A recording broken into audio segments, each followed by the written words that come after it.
Congratulations to everyone for stumbling upon this children's movie. To make his younger sister practice swimming, the boy directly throws her doll into the pool. Afterward, seeing his younger sister lying on the edge of the diving board, he jumps hard on the edge of the diving board, immediately flipping his younger sister into the water. Watching his younger sister drowning and calling for help, he reveals a cold and ruthless gaze. He turns and leaves, finding his mother who is taking a bath, and says this to her. You don't love me anymore. Warns the audience not to imitate the following actions. The boy directly throws the plugged-in hairdryer into the bathtub. The 800 mA voltage immediately fatally shocks his mother on the spot. Seeing his mother submerged in the bathtub, he reveals a satisfied expression. Afterward, he scatters steel balls all over the pool entrance. He prepares to welcome his father home from work. After seeing his father, he starts acting obedient again. His father smiles and asks him what he did today. He says he did not do much, just sent his mother and his younger sister to the afterlife. His father feels incredible after hearing this. He thinks the boy is joking, but then he casually turns his head. He sees his daughter's remains floating in the pool.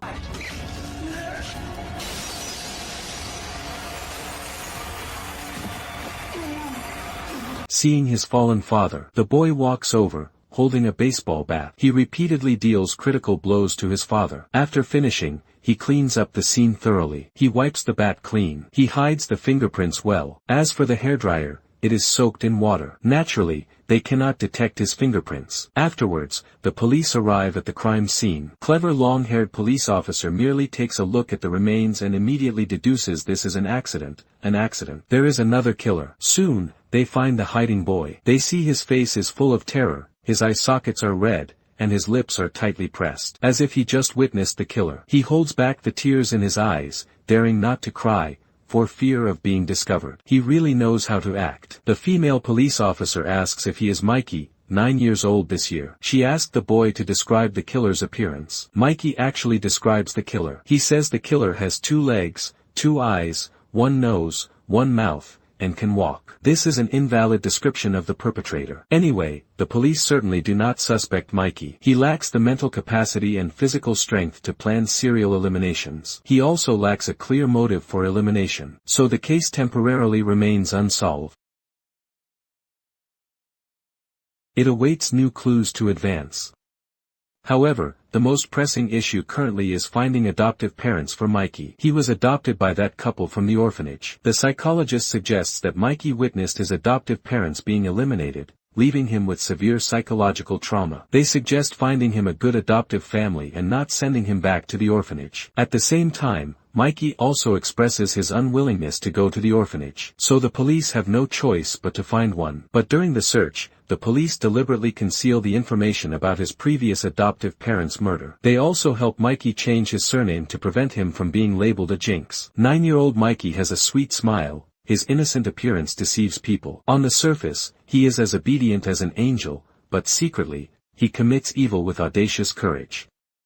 His innocent disguise hides disaster, and those who trust him will surely face great hardship. One must not let his cuteness blind their eyes. But this is when one knows.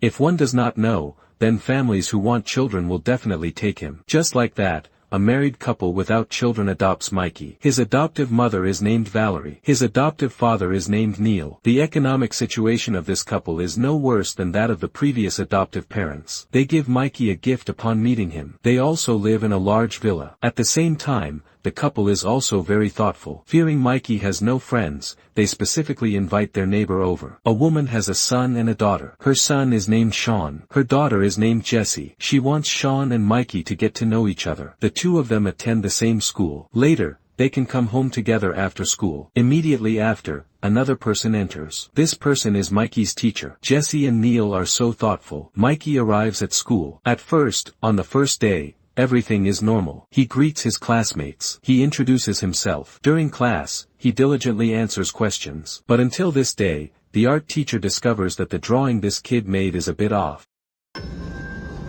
After the teacher sees it, it is hard to imagine that a 9-year-old child drew this. She wonders what he has experienced. Afterward, the teacher shows the drawing to the homeroom teacher. She believes Mikey has some psychological issues. However, the homeroom teacher says that she has only been teaching for 2 years, her teaching experience is short, and she has seen few students, so she cannot draw conclusions based solely on one drawing. The teacher also says that he drew similar pictures when he was 9 years old, and he did not become mentally ill. He feels normal now. He probably likes watching Ultraman fight monsters, and his drawings might be related to this. He simply has a rich imagination. So the homeroom teacher advises the teacher not to overthink it. Even if the child truly has psychological problems, they should not rush to conclusions. They should observe for a while longer. After the teacher leaves, the homeroom teacher specifically calls Mikey over. Seeing Mikey speak cheerfully and chat happily with him, he thinks the child is no different from other children. The only difference is that while children his age all like watching cartoons, Mikey, however, loves watching horror movies. What is more surprising is that after he sees the human skeleton model nearby, he also develops a strong curiosity. He asks how old the child is. This is a foreshadowing. After leaving the office, the teacher obtains Mikey's complete student file information. She calls Mikey's former teacher and asks her about Mikey. The teacher learns Mikey changed his surname and that a tragedy occurred in his family, which leaves her shocked. Meanwhile, Mikey's twisted mind soon conjures up another chilling and outrageous idea. He falls in love with Sean's older sister, Jessie. Simply by seeing a photograph of Jessie, Mikey immediately falls in love with her at first sight. The situation seems unbelievable. However, Jessie already has a boyfriend named David. Thus, Mikey gains a love rival. During his subsequent pursuit of Jessie, Mikey's actions become increasingly excessive. During the day, he spies on Jessie, and at night, while she sleeps, he stealthily climbs into her room and hides under her bed. One time, Mikey comes to Sean's house, and to kiss Jessie, he uses the pretense of knowing Sean's older sister, making Sean help him pull a prank. As soon as Jessie enters the door, Jessie sees Sean asking for help, saying his child Mikey suddenly lies on the ground, not breathing, and asks her to save him quickly. Jessie looks, wondering what kind of prank this is. She walks over and feels Mikey's pulse, realizing something is wrong. She quickly performs artificial respiration on Mikey, giving him several breaths. Mikey suddenly opens his eyes. Jessie looks, thinking she knew it and that this is definitely a prank. However, she doesn't pay much attention, believing Mikey is just playing a simple prank with no other intentions, and wonders if he could be trying to take advantage of her. Even though Jessie kisses him, Mikey is still not satisfied, as his perverse desires are not fulfilled. One night, Mikey is secretly filming Jessie with a camera. But at that moment, Jessie's boyfriend David suddenly arrives. This makes Mikey very angry and jealous. While the two are intimate, he suddenly throws a rock, dealt a critical blow, shattering the window and interrupting them. Then he takes Jessie's cat and places it under her boyfriend's car, causing the boyfriend to run over and kill it when he leaves. He is so wicked. And one time during class, Mikey cuts his own wrist, hurting himself. The teacher asks Mikey why he does it. Mikey says he likes blood. Afterward, the teacher immediately calls Mikey's parents and tells them about Mikey's actions these past few days. She also shows them the painting, saying that Mikey is not normal mentally and probably suffers from a mental illness. But the couple does not think Mikey is abnormal, believing the teacher is targeting him. Finally, the couple angrily leaves. Later, an insignificant matter causes Mikey to have a conflict with his adoptive mother. One day, after Mikey returns home from school, he sees that his beloved goldfish is gone from the bathtub. He immediately questions his mother, asking where the goldfish is. His mother replies that she is too busy with work and does not have time to give it away. Hearing this, Mikey's expression immediately changes. Mikey morally blackmails his mother,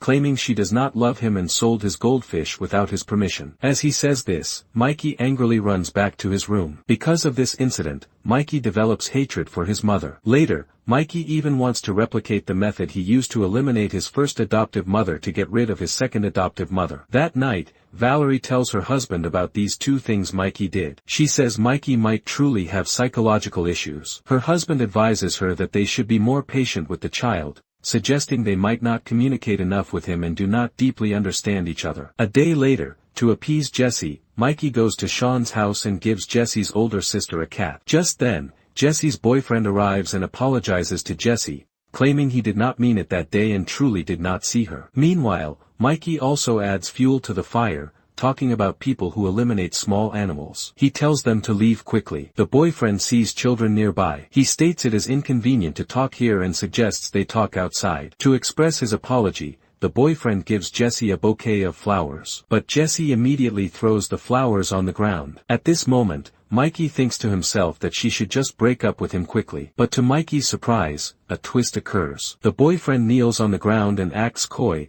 whining to Jesse. Unexpectedly, Jesse actually forgives him. Finally, the two of them kiss. After seeing this, Mikey becomes extremely angry and decides to eliminate his love rival tonight. Meanwhile, the teacher also finds out about the case where Mikey's adoptive parents were eliminated. Time moves to evening. Mikey sees Jesse by the window, who is listening to music with her boyfriend and playing in the pool. At this moment, he devises a plan. Mikey somehow obtains Valerie's phone number. He dials Valerie's number. Then he turns on the television. He makes the screen flash with static. And he succeeded in persuading Jesse to leave. Only her boyfriend remains in the pool. After that, Mikey comes to the boyfriend's side and uses the same method to eliminate him. On the other side, the teacher calls the police. She has a bold guess. Mikey personally eliminated his first adoptive parents. After the police hear it, they laugh and tell her not to be ridiculous. He is just a 9-year-old child. They ask her to tell them his modus operandi and what the evidence is. Hearing this, the teacher is speechless. One day passes. Jessie is very sad after losing her boyfriend. Mikey takes the opportunity to pretend he does not know,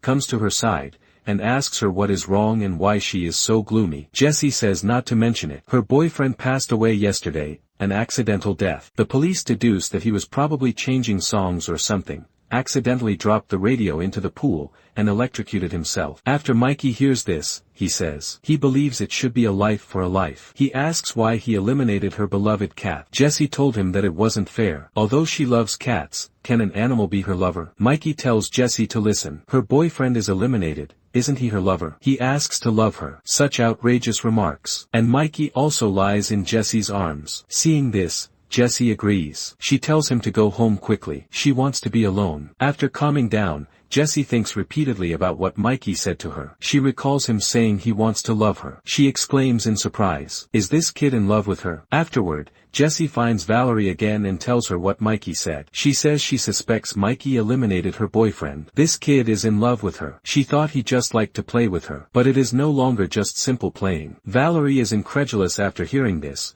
believing 9-year-old Mikey could not do such a thing. 9-year-old Mikey is in love with 20-year-old Jessie. She thinks it should be a 30-year-old domineering CEO falling in love with 20-year-old Jessie. Valerie does not believe it. Finally, before leaving, Jessie reminds Valerie that Mikey is a very dangerous person. At this moment, Mikey hides in the dark, secretly eavesdropping on their conversation. Back at school, the teacher realizes that after Valerie's boyfriend dies from electrocution, Mikey's first adoptive mother also died from electrocution. She wonders if such a coincidence can truly exist. She thinks that these two cases must be connected. She realizes Mikey's current adoptive mother is in danger and decides to go. As expected, because of their previous conversation, Mikey develops the intention to eliminate Valerie. He holds a hammer and deals a critical blow to Valerie's hand. He then cuts all the telephone lines. Valerie, scared, hides in the room. Actually, she can handle Mikey, this little brat, as one of her hands has the strength of his two hands. However, she knows that Mikey's acting is so good, she fears she will not be able to explain it clearly to the police later. Mikey slanders her. Plus, he has the protection of his age. He is definitely in the right. So Valerie avoids Mikey the whole time. In the end, she has no choice but to push him down. After falling, Mikey still does not give up. He picks up glass shards from the ground and rushes straight at Valerie.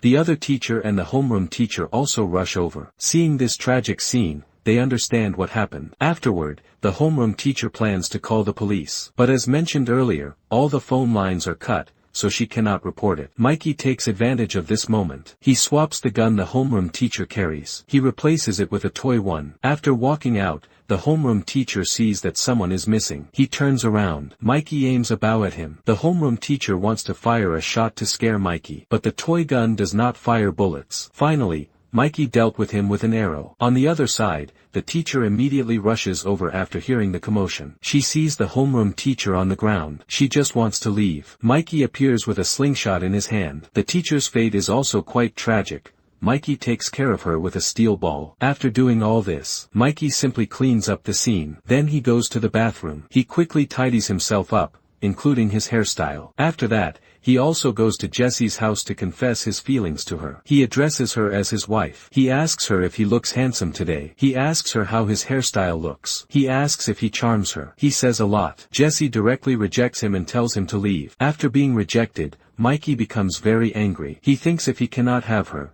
he will destroy her, and no one else should get her either. He deliberately makes noise to attract Jesse downstairs. After that, Mikey wants to use a bow and arrow to eliminate her. However, Jesse dodges it. When his father returns home from work, Mikey starts acting like a good child again. He also pulls his father's hand and says he has prepared a surprise for him. As a result, his father is terrified when he sees it. He sees the 3 eliminated people and the skeleton that was previously in the homeroom teacher's office sitting neatly together. And Mikey, holding a Molotov cocktail, throws it directly at the natural gas tank.